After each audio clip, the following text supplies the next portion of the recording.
प्रभु हमारी मदद करे, प्रभु हमारी सहायता करे। तो खास तौर पे हम जब प्रभु यीशु मसीह के संबंध में जानते हैं, या ऐसा कहें कि प्रभु यीशु मसीह को जानना हमें क्यों जरूरी है, क्या कारण है कि हम प्रभु यीशु मसीह के संबंध में या प्रभु यीशु मसीह के जीवन के बारे में या उन्होंने क्या हमारे लिए किया है उनके बारे में जान, क्यों ये इतना आवश्यक है। हम लोग, मैं विश्वास करता हूँ आप में से बहुत सारे भाई लोग इतिहास के स्टूडेंट रह चुके हैं, आप छात्र रह चुके होंगे, और आपने उस इतिहास की पुस्तकों के जब पन्नों को जब पलटा होगा तो आपने बहुत सारे ऐसे कैरेक्टर और बहुत सारे ऐसे आपने लोगों के विषय में जाना होगा जो आपने इतिहास की पुस्तकों में देखा होगा।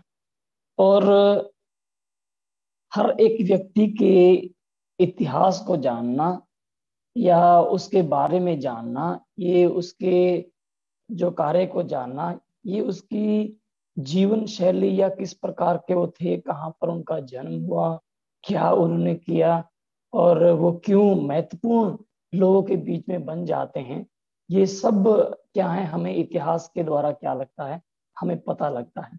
यदि किसी व्यक्ति के इतिहास के बारे में या उसके बारे में जानना है तो उसका इतिहास हमें खंगोलना पड़ेगा, तब हम उस व्यक्ति की महानता, उस व्यक्ति के विषय पूरी जानकारी को क्या कर सकते हैं, हम लोग इकट्ठा कर पाते हैं। ये तो क्या है, ये तो एक क्या है, हमारे समाज में रहते हुए या इस देश में रहते हुए हम लोग अपने ऐसे बहुत सारे चरित्रों को जानते हैं जो क्या है भारत के अंदर बहुत प्रसिद्ध हैं। जैसे महात्मा गांधी ले लें या भगत सिंह ले लें या राजगुरु ले लें या कोई भी ऐसा क्या है मेन फिगर है, तो वो बहुत प्रसिद्ध है क्योंकि उन्होंने कुछ एक ऐसे क्या किए हैं, कार्य किए हैं जिसके द्वारा वो क्या है, वो प्रसिद्ध हैं। वो जब हम उन लोगों के विषय में जानते हैं तो हम उनकी कुछ एक सच्चाइयों के संबंध में भी जानते हैं। लेकिन हम जो मसीह लोग हैं, हमें प्रभु यीशु मसीह के संबंध में या प्रभु यीशु मसीह के जीवन में जानना क्यों जरूरी है। हम क्यों जानना है कि उसका इतिहास क्या है, या प्रभु यीशु मसीह कौन है, या मैं जिसके ऊपर अपने विश्वास को रखा हूं तो उस परमेश्वर के जान।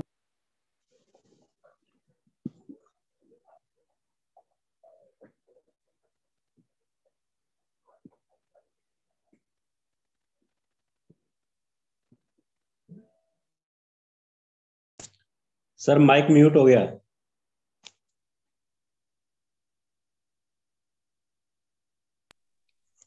हेलो, आ रही है सर, आवाज आ रही। ओके ओके, म्यूट हो गया, सॉरी। तो हमें इनके विषय में क्या करते हैं, हम इनके विषय में यदि जाने तो प्रभु यीशु मसीह के विषय में हम क्यों ऐसा जानना है। पहली बात मैं आपके सामने लेके आना चाहता हूँ। पहले हमें इस बात को जानना है कि हम मसीह हैं, तो हमें प्रभु यीशु मसीह के संबंध में किन बातों को जानना बहुत जरूरी है। तो मैं कुछ एक बातें आपके सम्मुख आज लेके आना चाहूंगा और प्रभु हमारी सहायता करे उन बातों को जानने के लिए कि मुझे प्रभु के संबंध में क्यों जानकारी होना है। बीइंग ए बिलीवर, प्रभु पर विश्वासी होने के नाते मुझे अपने स्वामी या मुझे अपने प्रभु के बारे में किन बातों को जानना जरूरी है। तो हमें क्या है, why we need to study, हमें क्यों प्रभु के जीवन के संबंध में हमें उस शिक्षा को पाना है या उसके बारे में हमें जानना है। तो कुछ एक बातें मैं आपके सामने रखना चाहूंगा। प्रभु मदद करे, प्रभु सहायता करे और उन बातों से कि जब हम प्रभु के उन बातों को देखते हैं तो हम अपने आप को क्या कर सकें, हम इवालुएट कर सकें और प्रभु कौन है उसके बारे में जान सकें। तो कोई भी भाई मेरे साथ में उन बाइबल के पदों को पढ़ने के लिए मेरी मदद और सहायता करेंगे, और फिर हम लोग उन बातों को रखते हुए जाएंगे। बाइबल परमेश्वर पुत्र यीशु मसीह को जानने का क्या है, एकमात्र साधन है। जिस प्रकार से हमें यदि प्रभु के संबंध में जानना है, this is only the one way, एक ही रास्ता है जिसके माध्यम के द्वारा हम प्रभु यीशु मसीह को जान सकते हैं। वो पवित्र ग्रंथ बाइबल है, जिसके अंदर प्रभु यीशु मसीह के संबंध की तमाम बातों को क्या है लिखे गए हैं, और जिसके द्वारा क्या है हम उनके जीवन के संबंध में, उनके कार्यों के संबंध में, उनके चमत्कारों के संबंध में हर एक बात को क्या करते हैं हम लोग बाइबल से हम लोग जानते हैं। विश्वासी को जिसने क्या किया है, जिसने अपना विश्वास प्रभु पर किया है, उसे इसलिए जानना चाहिए कि वो परमेश्वर कौन है। तो पहली बात मैं आपके सामने यदि रखूं तो ये है कि प्रभु क्या है। प्रभु सर्वशक्तिमान है। हम बहुत सारे व्याख्याओं को या प्रभु के संबंध में उपनामों को हम लोग देते हैं। क्या देते हैं? वो सर्वशक्तिमान है, वह सब वस्तुओं पर अधिकार रखने वाला है, वह सबका मालिक है, या कहें कि वह सबका स्वामी है। बहुत सारी हम क्या करते हैं, उपनामों को या नामों को प्रभु के लिए इस्तेमाल करते हैं।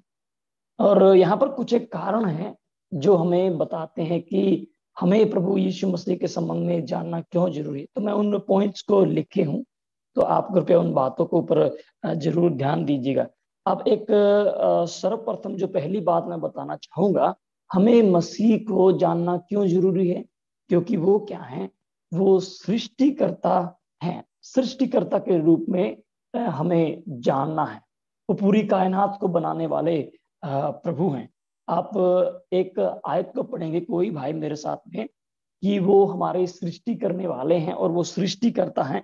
आप कुलुस्सियों की पत्री उसके 1 अध्याय की 16 आयत को मेरे लिए भाई पढ़ेंगे, और हम लोग उन आयतों को पढ़ते हुए आगे चल बढ़ेंगे। कोई भाई मेरी मदद और सहायता करेंगे। कुलुस्सियों की पत्री उसके 1 अध्याय की 16 आयत को आप पढ़ेंगे। क्योंकि उसी में सारी वस्तुओं की सृष्टि हुई है, स्वर्गीय हो अथवा पृथ्वी की, देखी या अनदेखी, क्या सिंहासन, क्या प्रभुताएं, क्या प्रधानताएं, क्या अधिकार, सारी वस्तुएं उसी के द्वारा और उसी के लिए सृजी गई है। हाँ, ओके, धन्यवाद। यहाँ पर प्रभु के संबंध में वो कौन है, वो कैसा परमेश्वर है, या उसने क्या किया है, इस संबंध में पौलुस प्रेरित क्या बताते हैं। वो कहते हैं कि क्योंकि उसी में सारी वस्तुओं की सृष्टि हुई है। सारी वस्तुओं में इस पृथ्वी की तमाम जो जिसकी सृष्टि की गई है, पशु हैं, चाहे जीव जंतु हैं, या वन्य वनस्पति हैं, इन सबों की सृष्टि क्या की है, प्रभु ने की है। इसलिए यहाँ पर बताए हैं कि क्योंकि उसी में सारी वस्तु की सृष्टि की है, स्वर्ग की हो या पृथ्वी की, या देखी या अनदेखी। और आगे एक क्या है, बड़ी लिस्ट देने के बाद में कहता है कि क्या है, उसी के द्वारा और उसी के लिए क्या की गई है, सृजी गई है। तो प्रभु क्या है? प्रभु सृजनहार परमेश्वर है। हम यहाँ पर जब इस बात को पढ़ते हैं तो एक पौलुस प्रेरित इस बात का विवरण ओवरऑल देते हैं कि वो सब वस्तुओं को क्या है, वो बनाने वाले हैं। ये एक कारण है हमें प्रभु को जानने का, कि हमारी सृष्टि क्या है। हमारी सृष्टि उस परमेश्वर के द्वारा हुई है। मतलब यदि मैं आज हूं तो क्या हूं, मैं उसके ही कारण हूं। मेरा अस्तित्व है वो उसी ही के कारण है, क्योंकि उसने क्या किया है, उसने मुझे क्या है, मेरी सृष्टि की है। और प्रिय, आपकी सृष्टि और मेरी सृष्टि प्रभु ने क्या नहीं की, कुछ ऐसे ही नहीं की, लेकिन एक बड़े ही अद्भुत और बड़े ही यूनिक तरीके से प्रभु ने हमारी सृष्टि की है। यदि हम लोग उत्पत्ति की किताब उसके 1 अध्याय और उसकी 16 आयत के अंदर आए, तो वहां पर क्या लिखा है वो भी भाई आप लोग भाई पढ़ेंगे।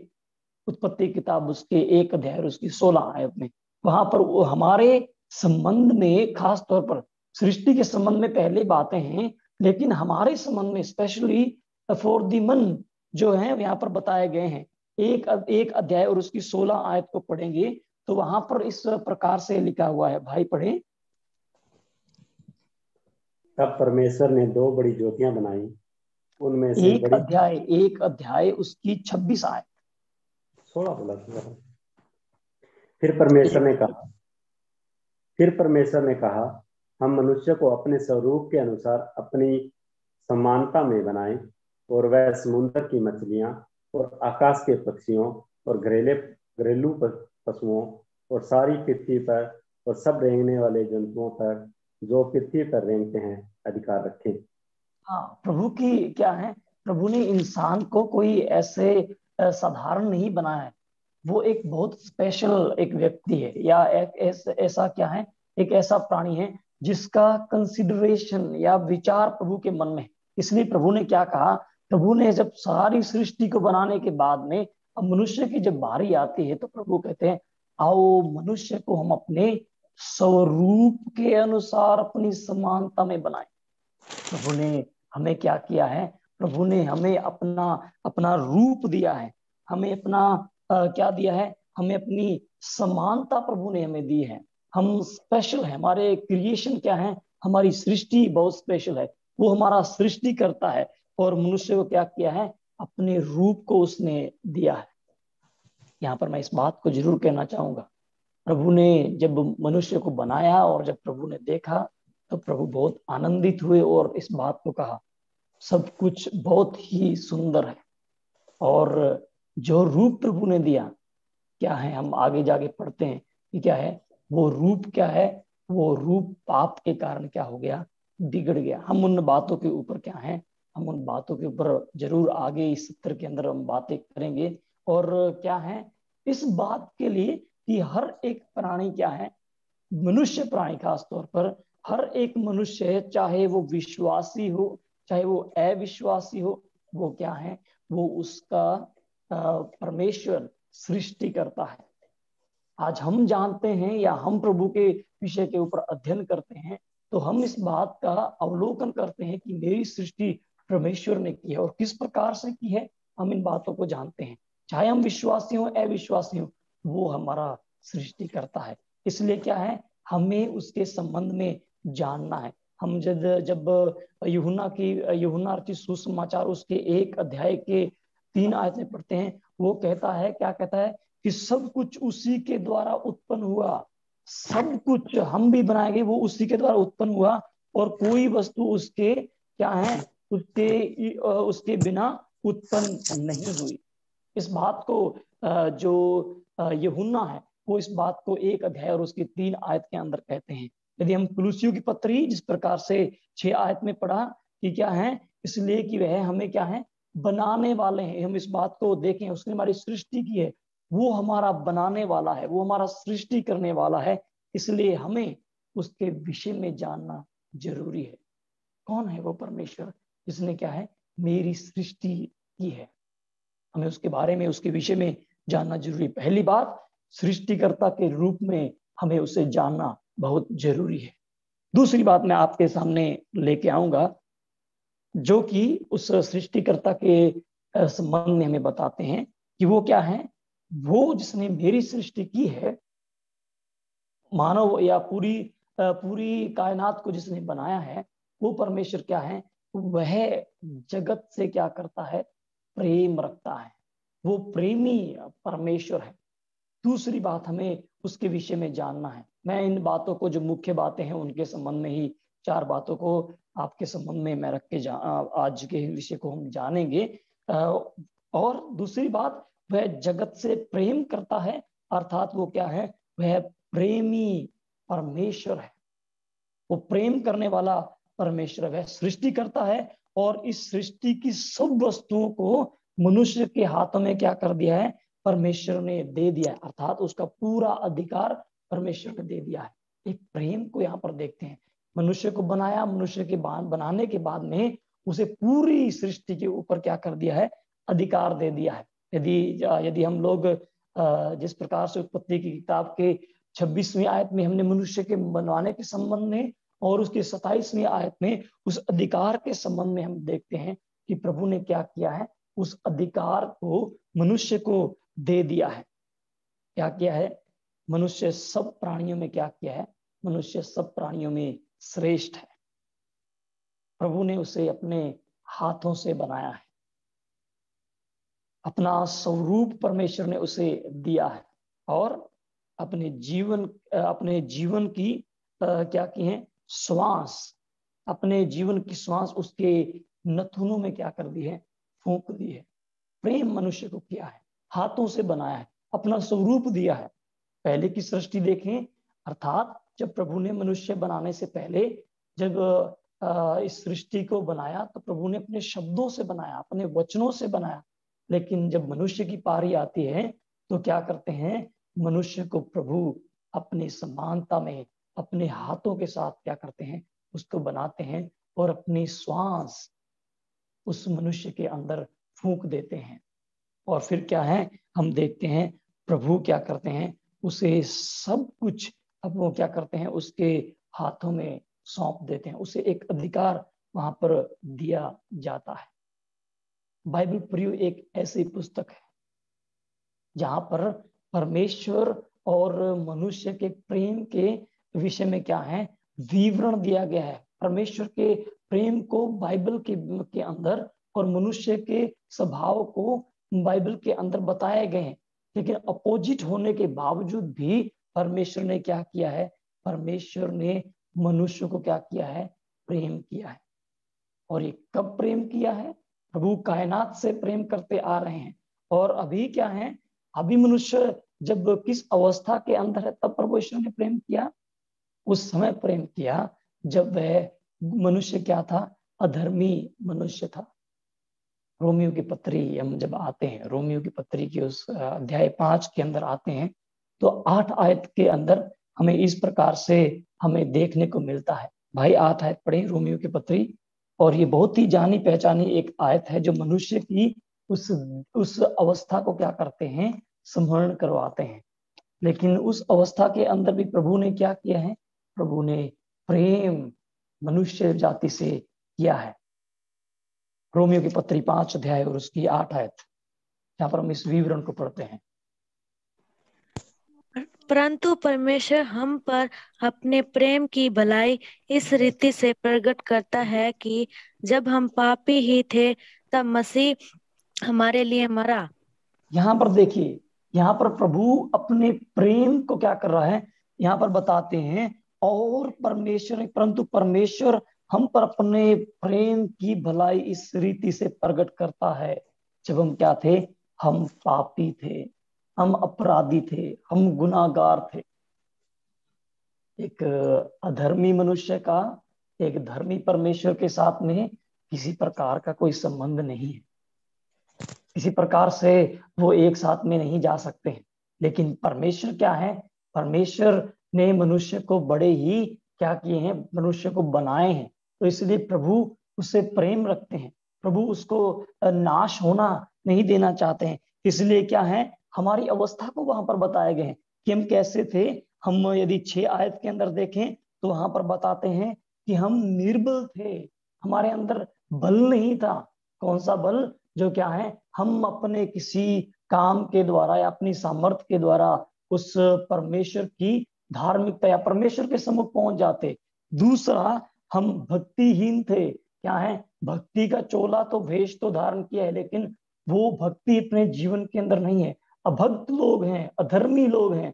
और तीसरी बात यहाँ पर पौलुस प्रेरित बताते हैं कि वो क्या है? हम पापी थे। इन अवस्थाओं के दौरान भी, इन बातों के दौरान भी परमेश्वर ने क्या किया? अपने प्रेम को हमारे ऊपर क्या किया है? प्रकट किया है। प्रभु ने अपने प्रेम को क्या किया है? प्रकट किया है। इस बात को हम जब यूहन्ना रचित सुसमाचार के 16वें आयत के अंदर, ये तीसरा अध्याय उसके 16वें आयत के अंदर और 17वीं आयत के अंदर यदि पढ़े तो वहां पर बड़ा ही एक सुंदर वचन जो क्या है, एक हार्ट आयत जिसको माना जाता है वह है, किंतु परमेश्वर ने क्या किया है? किंतु परमेश्वर ने हमें प्रेम किया है।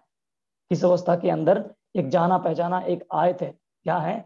यूहन्ना रचित सुसमाचार के 3 अध्याय की 16वीं आयत के अंदर इस प्रकार से लिखा हुआ है, जो हमारे सभी के बाय हार्ट याद है, जहां पर लिखा है, क्योंकि परमेश्वर ने जगत से ऐसा प्रेम किया कि उसने अपना इकलौता पुत्र दे दिया। यहाँ पर प्रेम के संबंध में बताए, प्रेम क्या है? देता है। इसलिए क्या है? प्रभु ने आउट ऑफ हिज लव, उसके उस प्रेम के कारण क्या है? अपने पुत्र को दिया है। और वहां पर इस विवरण को भी लिखा गया है, क्यों दिया है? क्योंकि मनुष्य क्या ना हो, मनुष्य नाश ना होने पाए। नाश की अवस्था के अंदर मनुष्य जा रहे हैं। इसलिए प्रभु ने क्या किया? प्रभु ने मनुष्य को क्या किया है? प्रेम किया है, इस जगत को प्रेम किया है, इकलौते पुत्र को दिया है हमारे लिए, अपना अनंत जीवन लिया है हमारे लिए, अर्थात उस विश्वासी के लिए। लेकिन आयत 17 के अंदर इस प्रकार से लिखा हुआ है, जिसको हम यदि हम अवलोकन करके देखें तो वहां पर लिखा है, परमेश्वर ने अपने पुत्र को जगत में इसलिए नहीं भेजा कि जगत पर दंड की आज्ञा दे। जगत के ऊपर दंड की आज्ञा है।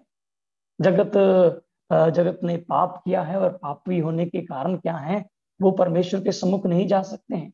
और परमेश्वर क्या करते हैं? पापियों से प्रेम करते हैं और पाप से नफरत करते हैं। मनुष्य के जीवन के अंदर पाप है, इसलिए उसके ऊपर दंड की आज्ञा है। इसलिए क्या है? प्रभु ने इस मानव जाति के ऊपर क्या है? अपने प्रेम को इस रीति से प्रकट किया है। जब मनुष्य क्या है? पापी है, लेकिन पापी होने की अवस्था के अंदर भी प्रभु को परमेश्वर ने क्या नहीं किया? इस रीति से नहीं भेजा कि जाओ और इस मनुष्य जाति को दंड दो। लेकिन ऐसा नहीं है, पर हम पढ़ते हैं, परंतु इसलिए कि जगत उसके द्वारा उद्धार पाए। यहाँ पर उद्धार पाने का मतलब बचाए जाएं, उस दंड से बचाए जाएं, उस सजा से बचाए जाएं, जो क्या है? हर एक पापी व्यक्ति के लिए क्या की गई है? नियुक्त की गई है। इसलिए प्रभु ने अपने पुत्र को उस प्रेम के कारण जो उसने मनुष्य से किया है, अपने पुत्र को क्या किया? अपने पुत्र को भेजा। यदि हम लोग पहला यूहन्ना और उसके 3 अध्याय की 1 आयत के अंदर आए तो वहां पर इस बात को लिखा गया है। क्या लिखा गया है? कि परमेश्वर ने क्या किया है? देखो पिता ने कैसा प्रेम दिया है कि हम परमेश्वर की क्या कहलाए? संतान कहलाए। ऐसा प्रेम परमेश्वर ने हमसे किया है। परमेश्वर ने प्रेम किया, अपने पुत्र को दिया। परमेश्वर ने प्रेम किया, दंड से बचाया। परमेश्वर ने प्रेम किया, अपनी संतान बनाया। परमेश्वर मनुष्य से प्रेम करता है। परमेश्वर जिसकी सृष्टि, वो सृष्टि करता है, जिसको उसने बनाया है, परमेश्वर क्या करता है? उससे प्रेम करता है। परमेश्वर चाहता है कि वो उसके करीब आए, वो उसको क्या करें? उस परमेश्वर को जिसने उसे रचा है उसको जान पाए। इसलिए क्या है? इसलिए परमेश्वर ने अपने प्रेम को हमारे ऊपर प्रकट किया है। जब हम पापियों को अपनी संतान बनाए, क्या हमें उस प्रेमी परमेश्वर को क्यों नहीं जानना चाहिए? जब परमेश्वर ने हमसे प्रेम किया है, जिसने अपने प्राणों को हमारे लिए दिया है, जो हम पापियों से प्रेम करता है। एक कहानी मैं आपको बताना चाहूंगा, और ये कहानी शायद आपने पहले भी बहुत बार सुनी होगी। एक छोटा सा एक लड़का था, और उसने एक कश्ती को बनाया, अपने हाथों से बनाया, और उस कश्ती को बनाने में बहुत उसको समय लगा। बड़ी कश्ती नहीं, लेकिन एक छोटी सी उसने एक कश्ती बनाई, जिससे वो क्या करता है? इसने अपने हाथों से बनाने के बाद में क्या है? उसे वो बहुत पसंद करता है, जिसे वो बेहद प्रेम करता है, और उसे वो क्या करता है? समुद्र के अंदर लेकर वो जाता है, और वहां पर क्या है? वो उसे निहारता है कि पानी के अंदर किस प्रकार से बहती है। और एक दिन क्या हुआ? एक दिन ऐसा समय आया जब वो कश्ती इस समुद्र की लहरों के कारण वो उस बहाव के अंदर चली गई, और वह उसे देखता ही रह गया। लेकिन क्या हुआ? वो कश्ती उसके आंखों से धीरे धीरे ओझल हो गई। वो बहुत दुखी हुआ। उसने उस कश्ती को अपने हाथों से बनाया, और वो दुखी हुआ, और वो उसके बारे में सोचता रहा, क्योंकि उसने उसके लिए परिश्रम किया है। बहुत दिन बाद एक कार्य के लिए वो किसी दूसरे शहर के अंदर जाता है, और वो जब मार्केट से होकर जाता है तो वो देखता है कि उसकी किश्ती जिसको उसने अपने हाथों से बनाए हैं, वो एक दुकानदार के, एक बेचने वाले के जो दुकान के ऊपर टंगी हुई है। तो उस किश्ती को देखने के बाद में वो व्यक्ति उसके पास में गया और उसने कहा, ये तो मेरी किश्ती है, इस किश्ती को तो मैंने अपने हाथों से बनाया है और इस किश्ती को आप मुझे वापस दीजिए। लेकिन दुकानदार ने बोला, नहीं, मैं इसको आपको ऐसे नहीं दे सकता, मैंने इसके लिए पे किया है। यदि आप इस किश्ती को लेना चाहते हैं तो अब इसकी कीमत क्या है? अब इसकी कीमत इतनी है। यदि आप इसे लेना चाहते हैं तो आप इस कीमत को अदा कीजिए। अब उस व्यक्ति और उस लड़के ने, जो उसे वो प्रेम जिसने अपने हाथों से बनाया, वो उसे छोड़ना नहीं चाहता है। इसलिए क्या किया, उसने अपने घर पे जाके उस बताई हुई उस अमाउंट को उस दुकानदार को देकर उस किश्ती को क्या किया, उस किश्ती को वापस लिया और उसे बड़े ही प्यार से निहारते हुए उसने अपने हाथों में उठाया और कहा, देख, मैंने तुझे 2 बार क्या है, 2 बार मैंने तुझे खरीदा है। एक पहली बार जब मैंने तुझे अपने हाथों से बनाया, और दूसरी बार जब क्या हुआ, खोने के बाद में मैंने तुम्हें दुकानदार के हाथ से मोल लिया है।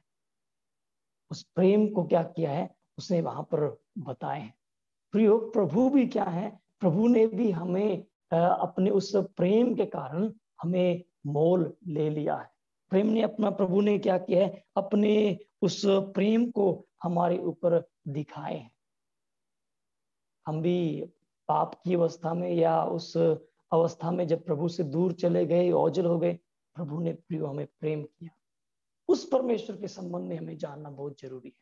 उस परमेश्वर के संबंध में हमें जानना जरूरी है कि जिस परमेश्वर ने मुझे बनाया और जिससे मैं भटक गया और जो मेरे लिए अपने प्राण को दिया, जिसने एक मेरे लिए कीमत को चुकाए हैं, उस परमेश्वर को मैं क्यों ना जानूं। उस परमेश्वर के लिए हमें जानना जरूरी है। तो पहली बात, हमारा वो सृष्टि करता है। दूसरी बात, वो हमसे क्या करता है, वो हमसे प्रेम करता है। और तीसरी बात मैं आपके सामने रखूंगा, परमेश्वर क्या करता है, मनुष्य को देखता है, मनुष्य को ढूंढता है।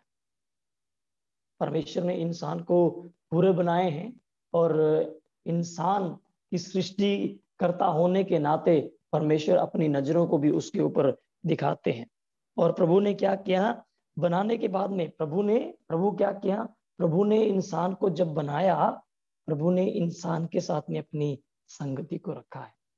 प्रभु ने इंसान को बनाया, उस फेलोशिप को, उस आनंद को आदम ने क्या किया है, प्रभु के साथ में जब तक वो पाप की अवस्था में नहीं है तब तक उसने प्रभु के साथ में समय बिताए हैं।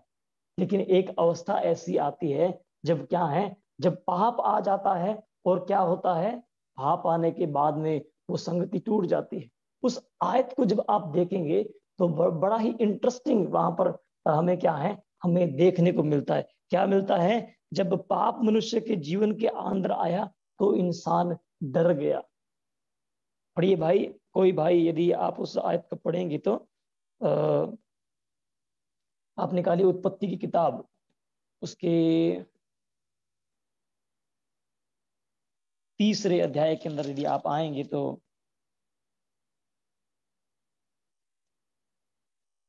मैं उस आयत को आपके सामने बताना चाहूंगा। उस आयत को मैंने लिखा नहीं है, लेकिन इस 3 अध्याय के अंदर उस बात को लिखा गया है जहां पर प्रभु ने उसको पुकारा कि आदम तू कहाँ है।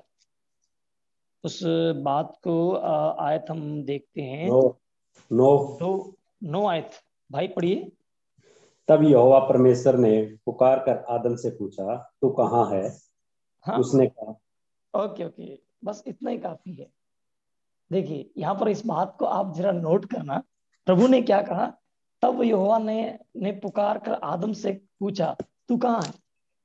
अभी आप इस बात को देखिए, जब प्रभु इस बात को कहते हैं तो शायद प्रभु जब बाग के अंदर, बगीचे के अंदर आए हैं तो वहां पर क्या हुआ होगा, प्रभु ने आदम को देखा होगा कि आदम तू कहाँ है।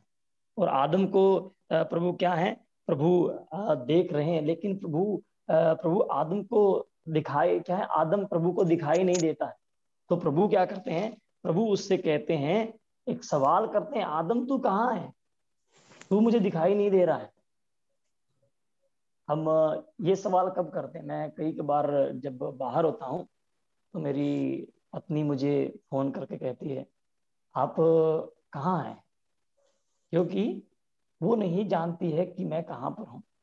आप भी बहुत बार इस सवाल को किए होंगे ना, जब किसी भाई से या जो कोई बाहर गया है तब आप उसे फोन करते हैं, अरे भाई तू कहाँ पर है, तो क्योंकि उस व्यक्ति को क्या नहीं है, उसका अता पता नहीं है, उसकी उसके बारे में कोई नॉलेज नहीं है कि वो कहाँ पर है। लेकिन यहाँ पर प्रभु ने क्या किया है, यहाँ पर जो बात की गई है, प्रभु ने उस सवाल को क्या किया है, प्रभु ने पूछा है आदम तू कहाँ है।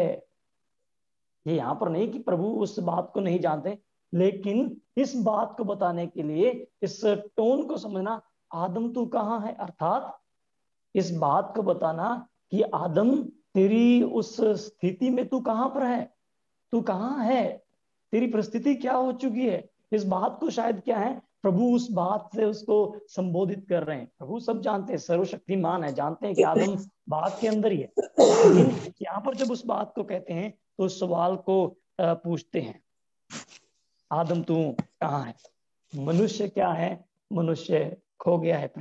प्रभु क्या करता है, मनुष्य को देखता है, मनुष्य खो गया है, और उस खोए हुए मनुष्य को क्या दी गई है, भेड़ की उपमा दी गई है। भेड़ एक ऐसा एक जीव है जो क्या है, जब यदि वो अपने गडरिये के साथ में या अपने चरवाहे के साथ में यदि वो न रहे तो वो भटक जाता है। एक भोला प्राणी है, एक उसकी समझ इतनी कार्य नहीं करती है, और वो क्या करते हैं, जब वो गडरिये से भटक जाते हैं तब उसको मार्ग नहीं दिखता है, इसलिए जो उसके सामने मार्ग है उसी मार्ग के ऊपर वो क्या रहते हैं, उसी रास्ते पर वो क्या होते हैं, वो चल जाती हैं। इसीलिए मनुष्य को इस बात की क्या दी गई है, उपमा दी गई है। मनुष्य भटक गया है, और उस भटके हुए मनुष्य से प्रभु क्या है, प्रभु उस भटके हुए मनुष्य को देखते हैं और क्या है, उसको निहारते हैं कि मनुष्य क्या कर रहा है। और इसलिए प्रभु के वचन में भी लिखा हुआ है कि क्या किया है, हमने क्या किया, हम सबों ने अपना अपना मार्ग लिया और क्या हो गए, भटक गए। अपना मार्ग अर्थात जो मेरी नजरों में क्या है, हाँ अब गडरिया नहीं है, मुझे कोई बताने वाला नहीं है, इसलिए क्या है, मैं अपने उस क्या है, मैं अपने समझ के अनुसार उस बात को क्या करूंगा, मैं करूंगा। तो यहाँ पर क्या है, उस बात को संबोधित किया कि मनुष्य क्या है, मनुष्य भी क्या है, उस भेड़ के समान है, और उस क्या हो गया है, उसने अपने मार्ग को लेकर वो क्या हो गया है, अपने पथ से भटक चुका है। कहां से भटक गया, उस जीवन के मार्ग से वो क्या हो गया है, वो भटक गया है। और उसने कौन सा मार्ग ले लिया है, उसने नाश होने वाले उस मार्ग को ले लिया है। उस बात को, उस अवस्था को यहाँ पर बताए गए हैं। और क्या हुआ, प्रभु अब उस नाश होने वाली अवस्था के अंदर क्या है, उस खोई हुए मनुष्य को क्या है, ढूंढने में लगे हैं, उसको देखने में लगे हैं कि मनुष्य तू कहाँ है, तेरी परिस्थिति कहाँ पर हो गई है, तू कौन से मार्ग के ऊपर चला गया है। प्रभु इस सवाल को क्या है, हमारे सामने रखे हैं। प्रभु हमें देखता है, प्रभु हमें पहचानता है, और हमें इस सवाल को आज हमारे सामने प्रभु देते हैं। क्या देते हैं, तू कहाँ है, आदम तू कहाँ है, या अपने नाम को वहां पर आगे डालिए। यदि मैं कहूं, यदि प्रभु मुझसे कहते हैं पवन वेयर आर यू, प्रभु पवन तू कहाँ है, या कहें कि विजेंद्र तू कहाँ है, उस बात को हमारी अवस्था के संबंध में बताते हैं। प्रभु हमारी अवस्था के बारे में जानते हैं, हमारे जीवन के बारे में जानते हैं, और इस बात को जानते हैं कि क्या है, मनुष्य क्या है, मनुष्य नाश होने के मार्ग को पकड़ लिए है। प्रभु मनुष्य को नाश नहीं होना देना चाहते, इसलिए वह आपको और मुझे ढूंढने के लिए क्या किए, इस पृथ्वी के ऊपर क्या किए, आए। यीशु मसीह एक दृष्टांत के अंदर कहते हैं, आप दो आयत में आपके सामने पढ़ूंगा, उन दो आयतों के अंदर उस विवरण को लिखा गया है। कृपया करके मत्ती रचित सुसमाचार उसके 18 अध्याय की 11 आयत को पढ़िए, जहां पर एक ही बात को दो बार क्या किए गए हैं, रिपीट किए गए हैं, जो कि अलग अलग हमें भागों के अंदर मिलता है। एक जो कि हमें मत्ती रचित सुसमाचार उसके मत्ती रचित सुसमाचार उसके 18वें अध्याय के अंदर मिलती है, और दूसरी बात हमें लूका रचित सुसमाचार 19 अध्याय उसके 10 में मिलती है। पहले आप मत्ती रचित सुसमाचार पढ़िए, उसकी 18वीं आयत, उसकी 11वीं आयत पढ़िए। क्योंकि मनुष्य का पुत्र खोए हुओं को बचाने आया है। बस यहाँ पर सिर्फ इतना लिखा है, क्योंकि मनुष्य का पुत्र खोए हुओं को बचाने के लिए आया है। खोया हुआ मनुष्य है, प्राणी है, और वह उसको क्या है, खोए हुए को बचाने आया है। 19 और उसका 10 पढ़िए भाई। चेलों ने उससे कहा, यदि पुरुष का स्त्री के साथ ऐसा संबंध है तो विवाह करना। भाई मत्ती रचित सुसमाचार का नहीं है, लूका रचित सुसमाचार 19वें अध्याय का 10 आयत पढ़िए। क्योंकि मनुष्य का पुत्र खोए हुओं को ढूंढने और उनका उद्धार करने के लिए आया है।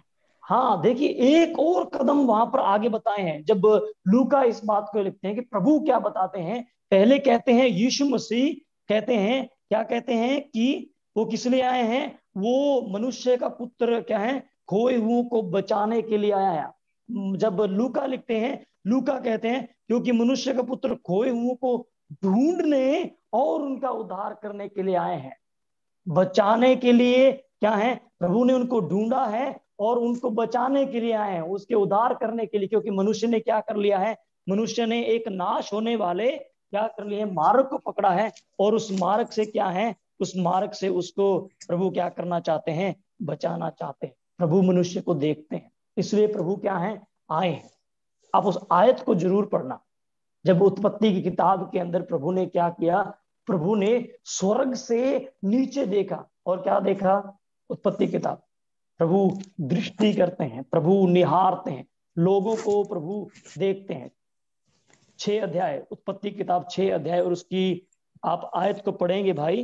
5 आयत पढ़िए पहले, 5 आयत। यहोवा ने देखा कि मनुष्य की बुराई पृथ्वी पर बढ़ गई है, और उनके मन के विचार में जो कुछ उत्पन्न होता है वह निरंतर बुरा ही होता है। ये है एक मनुष्य की अवस्था। प्रभु ने देखा मनुष्य की तरफ, और क्या हुआ, और इस बात में प्रभु ने अवलोकन किया कि वो क्या है, पृथ्वी पर क्या है, बुराई बढ़ गई है, मनुष्यों के द्वारा बुराई बढ़ गई है। उनके मन के विचार क्या है, जो भी उनके मन में हो रहा है बुराई हो रहा है। प्रभु ने इंसान को जीवन में क्या है जब दृष्टि की तो ये देखा। 12 आयत पढ़िए भाई, इसी का 12 आयत पढ़िए। और परमेश्वर ने पृथ्वी पर जो दृष्टि की तो क्या देखा कि वह बिगड़ी हुई है, क्योंकि सब प्राणियों ने पृथ्वी पर अपना अपना चाल चलन बिगाड़ लिया था। देखिए यहाँ पर उस चाल चलन के बिगड़ जाने के संबंध में यहाँ पर बताए गए हैं। यहाँ पर प्रभु ने दृष्टि की तो प्रभु ने क्या देखा, बुराई बढ़ गई है। प्रभु ने क्या देखा, मनुष्य के मन के विचार बुरे हैं। प्रभु ने क्या देखा, उनको निरंतर बुराई उनके जीवन के अंदर हो रही है। 12 के अंदर जाते हैं तो हमें इस बात को देख, पृथ्वी के ऊपर बुराई को बढ़ा लिया, और हर एक प्राणी ने अपना अपना चाल चलन बिगाड़ लिया। अर्थात अपने चरित्र को किन किन बातों में उन्होंने लगाए हैं। कहां पर है मनुष्य, प्रभु उस बात को क्या है, देखते हैं।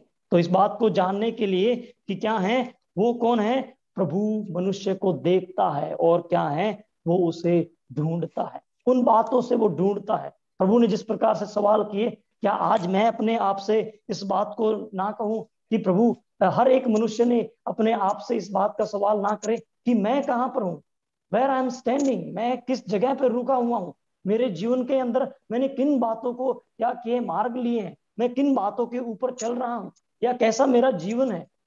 आपके जीवन और मेरे जीवन के बारे में कोई जाने या ना जाने, लेकिन प्रभु जानता है। और इसलिए प्रभु क्या कहते हैं, प्रभु मनुष्य को ढूंढने के लिए, और उस मार्ग को जो उसने समय अपनी समझ के सहारे से लिए हैं, वो नाश के मार्ग की तरफ जाते हैं। इसलिए प्रभु क्या करते हैं, प्रभु उसे ढूंढते हैं। इसलिए यहाँ पर प्रभु क्या किए हैं, बताए हैं, मनुष्य का पुत्र खोए हुओं को ढूंढने और उनके उद्धार अर्थात उनको बचाने के लिए, किस मार्ग से, उस नाश के मार्ग से बचाने के लिए प्रभु क्या किए हैं, प्रभु आए हैं।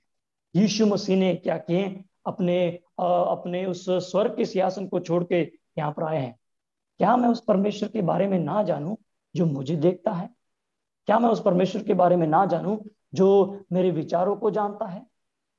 मैं खो गया हूं, मुझे ढूंढने के लिए प्रभु आए हैं। तो इस बात को क्या है, इस बात को हम अपने जीवन के अंदर क्यों ना जाने या क्यों ना पहचाने कि प्रभु ने क्या किए हैं, प्रभु ने मुझे क्या किया है, प्रभु ने मेरे जीवन के अंदर, हाँ, प्रभु ने मेरे जीवन के अंदर क्या देखा है। इस बात को मुझे क्या करना है, मुझे और आपने देखना है। फिर हम लोग एक और बात पढ़कर हम लोग उस बात को आज हम लोग समाप्त करेंगे। पहला, वो हमारा सृष्टि करता है। दूसरा, वो हमें क्या करता है, वह हमें वो प्रेमी परमेश्वर है। तीसरी बात, वो हमें ढूंढता है। और चौथी बात हम लोग पढ़ेंगे, और वो क्या है, वह मनुष्य को स्वतंत्र करने वाला है, छुड़ाने वाला है। इस बात को हम लोग क्या है, चौथी बात के अंदर देखते हैं। और ये मेरा आखिरी बिंदु मैं लूंगा, बहुत सारी और बातें हैं, लेकिन उसकी तरफ न जाते हुए हम इन बातों को क्या करेंगे, हम इन बातों के ऊपर विराम देंगे और सोचने के ऊपर हम चिंतन करेंगे कि मुझे प्रभु के जीवन के संबंध में जानना क्यों जरूरी है। वह मनुष्य को क्या करता है, चौथी बात, वह मनुष्य को स्वतंत्र करने वाला और उन्हें छुड़ाने वाला है। यहाँ पर शायद बहुत सारे शिक्षक हैं, आप पढ़े हुए हैं। स्वतंत्रता का विलोम क्या है भाई? स्वतंत्रता का विलोम क्या है?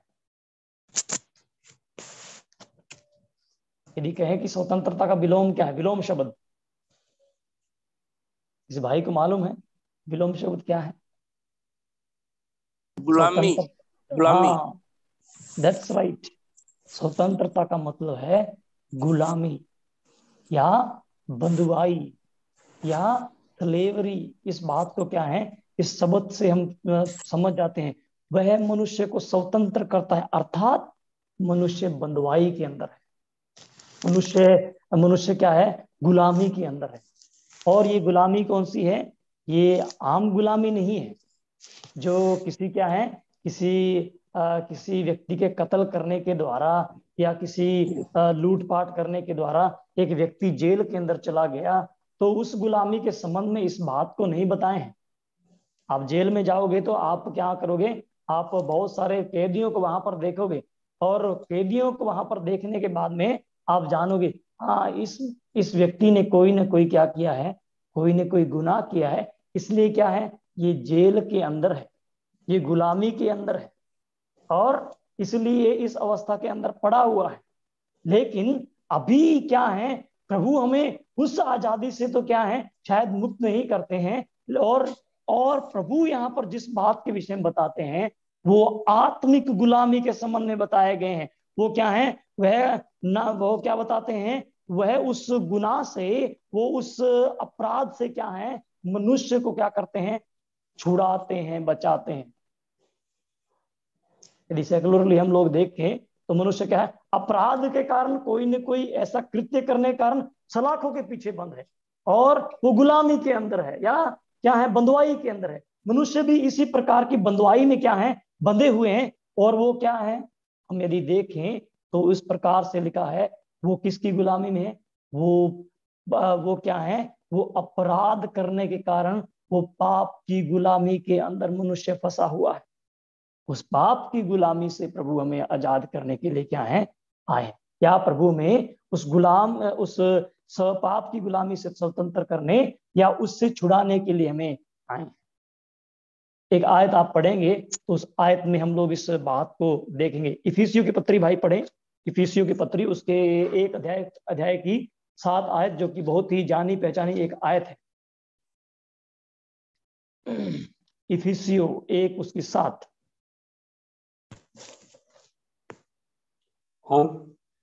हमको उसमें उसके लहू के द्वारा छुटकारा, अर्थात अपराधों की क्षमा उसके उस अनुग्रह के धन के अनुसार मिला है। हाँ, देखिए यहाँ पर उस बात को कहा है कि क्या मिला है, हमको उसके लहू के द्वारा छुटकारा, अर्थात हमें छुड़ा लिया गया है, हमें स्वतंत्र कर लिया गया है। और किससे स्वतंत्र कर लिया गया है, यहाँ पर बताते हैं छुटकारा अर्थात अपराधों की क्षमा। पाप में बंधे हुए थे, पाप के अंदर हम लोग क्या थे, हम लोग उस अवस्था के अंदर थे कि हम नहीं छूट सकते थे, हम गुलामी के अंदर थे, पाप की गुलामी के अंदर। लेकिन प्रभु हमें क्या करते हैं, प्रभु ने हमें छुटकारा दिया है, हमें छुड़ाने वाला है, हमें उसने स्वतंत्र कर दिया है और उस गुलामी से क्या किए हैं, हमें बचाए हैं। वो गुलामी पाप की गुलामी है, हमें उस अपराधों से प्रभु ने हमें क्षमा कर दी। जब एक व्यक्ति को अपराधों की क्या मिल जाती है, जब क्षमा मिल जाती है तो क्या है, वो व्यक्ति छूट जाते हैं और वो स्वतंत्र हो जाते हैं और वो उस कारागृह के अंदर और समय तक नहीं रह सकते, क्योंकि अभी क्या है, उस गुनाह से उसने क्या पा लिया है, उस गुनाह से उसने नजात को पा लिया है। हम भी उस पाप की गुलामी की क्या है, अवस्था से नजात पाए हुए स्वतंत्र किए हुए लोग हैं। प्रभु ने हमें अपने उस लहू के द्वारा छुटकारा, स्वतंत्रता प्रदान करके हमें उस अपराध की जो हमें जो सजा मिलनी थी, उस अपराध की सजा से हमें छुड़ा लिया है। एक आयत और पढ़ेंगे भाई, कुलुसियों की पत्री और उसके 1 अध्याय और उसकी 13 और 14 आयत में इस प्रकार से हम लोग पौलुस प्रेरित को कहते हुए पाते हैं। कुलुसियों की पत्री पढ़ें भाई, 1 अध्याय 13 और 14।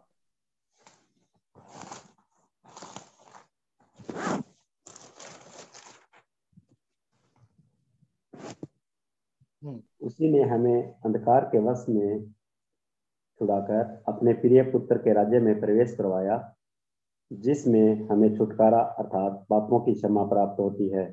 आमीन, प्रभु के नाम की महिमा हो। सभी लोग क्या हैं, सभी लोग उस अंधकार के वश में थे, सभी लोग उस पाप की अवस्था में अंदर, उस गुलामी के अंदर थे, लेकिन क्या है, उसी ने हमें अंधकार के वश से छुड़ाकर ही set us free from the slavery of darkness, हमें उस पाप के अंधकार के उस गुलामी से छुड़ाकर क्या कर दिया है, हमें बिल्कुल स्वतंत्र कर दिया है। और वो क्या है, जिससे हमें छुटकारा अर्थात किससे, पापों की क्षमा प्राप्त हुई है। उस सजा से हम लोग क्या हो गए हैं, बच गए हैं। प्रियो, जिस परमेश्वर ने हमें क्या किए हैं, जो सृष्टि करता है, जिसने मुझे बनाया है, आपको बनाया है, जो आपके और मेरे जीवन को जानता है, वो मनुष्य को ही छुड़ाता है, वो मनुष्य को बचाता है।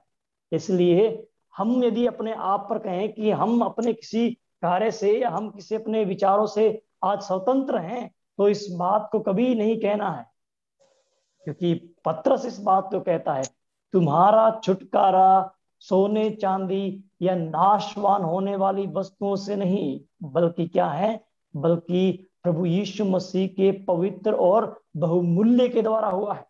उसके बीच में एक बात और कही गई है, क्या है, तुम अपने उस क्या है स्वभाव को, जो तुम्हारे बाप दादाओं से भी क्या है चलता चला आ रहा है। हमारा स्वभाव तो वो था, हम उनके रीतियों पर चलने वाले थे, हम उनके बातों के ऊपर मानने वाले थे। और इसलिए पत्रस वहां पर इस बात को क्या करता है, बड़े ही जोर देकर इस बात को क्या करता है, बताता है। और वो कहता है कि तुम्हारा छुटकारा क्या नहीं हुआ है। पहला पत्रस उसके 1 अध्याय में यदि आए, पहला पत्रस 1 अध्याय की उसकी 18वीं आयत जाए, तो वहां पर कहते हैं, तुम्हारा निकम्मा चाल चलन ये तुम्हारे बाप दादाओं से चला आ रहा है, तुम इस बात के ऊपर क्या ना करो, कभी घमंड मत करो। इस बात को यहाँ पर बताएं।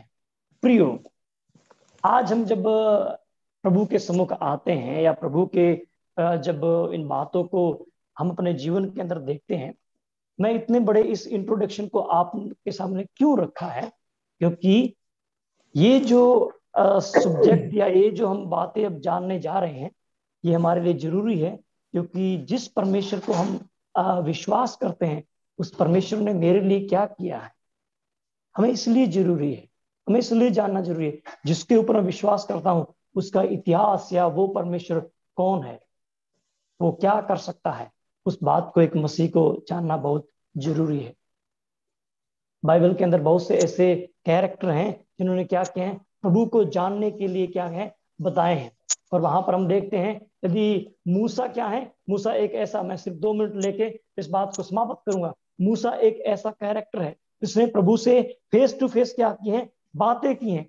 और वो क्या है, वो जब इज़राइल को उस बंदवाई से छुड़ा के लेके आता है, तब क्या है, वो प्रभु के कार्यों को देखता है, वो प्रभु के उस समुद्र को पार करते हुए देखता है, और क्या है, उस मन्ना को देखता है, उस बादल के खंभे को देखता है, उस चमत्कारों को देखता है। लेकिन इससे वो सेटिस्फाइड नहीं है, इससे वो सेटिस्फाइड नहीं है। वो अपने परमेश्वर के बारे में जानना चाहता है। Lord I want to see you, प्रभु मैं तुझे देखना चाहता हूँ, मैं तेरी महिमा देखना चाहता हूँ, मैं इन चीजों को देखता हूँ प्रभु, ये मेरे लिए काफी नहीं है, मेरे लिए आप काफी हैं, मैं आपको देखना चाहता हूँ कि आप कैसे दिखते हैं। That was his question to God. प्रभु से उसका ये सवाल था। क्या ये इच्छा मसीह लोगों के जीवन में नहीं आना चाहिए? प्रभु आप कौन हैं? हम जब इस सब्जेक्ट के, इस विषय के ऊपर जाते हैं, तो इन सवालों को आज हमसे करें कि मैं मेरे परमेश्वर को किस दृष्टिकोण से देखता हूं, क्यों मुझे उस प्रभु के बारे में जानना जरूरी है। आगे आने वाले इन दिनों के जो हमारे सामने, जो 14 दिन आज हमारे सामने पड़े हैं, जब हम प्रभु के उस वचनों में से जाते हैं, तो लेट्स इवैल्यूएट, हमें प्रभु यीशु मसीह के जीवन के बारे में कि वो कौन है, कैसा है, क्यों जानने की जरूरत है। प्रभु हमारी मदद करे, प्रभु हमारी सहायता करे, ताकि इसके द्वारा हम अपने जीवन में उस प्रभु को प्राथमिकता और अपने जीवन के द्वारा उसको महिमा देते हुए अपने जीवन को व्यतीत कर सके। धन्यवाद दिए गए इस बहुमूल्य समय के लिए, सभी भाइयों के लिए, बहनों के लिए। प्रभु आज के इस मनन के द्वारा हमारी सहायता करे और हम उस परमेश्वर को अपने जीवन में क्या है और बहुतायत से जान सकें कि मसीह का जीवन किस प्रकार का था और उसने हमारे लिए क्या किया है और वो कौन है। प्रभु मदद करे, प्रभु सहायता करे। प्रभु के नाम की महिमा और स्तुति हो। सबको जय मसीह की।